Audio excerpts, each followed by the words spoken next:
சொல்லணும்னு தோணுது. ஈவில்ஸ்னு டெவில்ஸ் பேசக்கூடாது. ஞாபகம் சொல்லலாமா?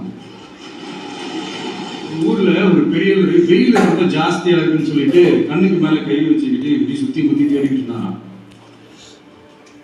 அப்ப கூட இருந்த ஒரு சின்ன பையன் என்ன தேடுறீங்க அப்படின்னு கேட்டானா. அதுக்கு அந்த பெரியவர் சொன்னாரா, அது ஒண்ணுல தம்பி,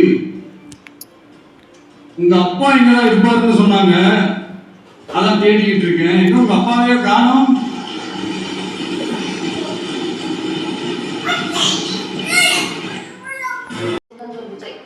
திமுக உறுப்பினர்கள் வெளிநடப்பு செய்த நிலையில் முதல்வர் செய்த சைகைக்கு ஆளுங்கட்சி எம்எல்ஏக்கள் ஆர்ப்பாட்டம்.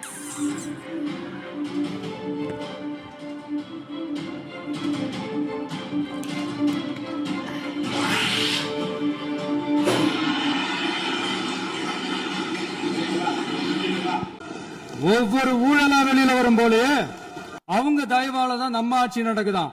மக்கள் தயவால இந்த ஆட்சி நடந்துகிட்டு இருக்கு. அனுப்பி வச்சவங்களுக்கு மினிஸ்ட்ரியில இடம் கொடுத்தா ஏன் கதறீங்க? இதுல எங்க இருந்து நாங்க தான் அனுப்பி வச்சோம்னா புரியலையே.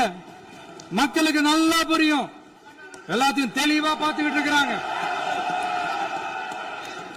பல டிபார்ட்மெண்ட்லயும் மறுபடியும் சொல்றேன், கட்சி நிதின்ற பேர்ல அடிச்ச கொள்ளைய ஒன்னா கவர்மெண்டோட கஜானாக்குள்ளேயே கொண்டு சேர்த்துக்கிட்டே இருக்கிறாங்க.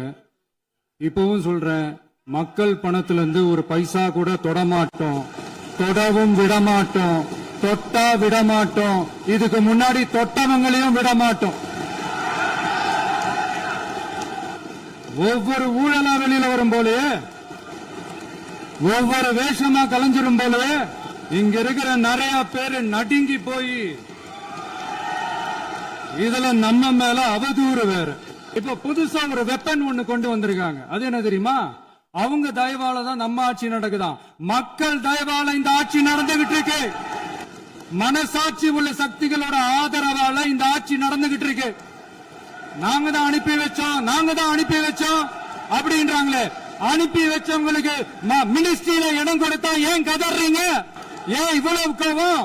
ஏன் இவ்வளவு கதறல்ஸ்? இதுல இன்னொரு முக்கியமான விஷயம், மார்க்சிஸ்ட் கம்யூனிஸ்ட் கட்சி நமக்கு ஆதரவு கொடுத்தது சுயேட்சையா எடுத்த முடிவுன்னு சொல்றாங்க.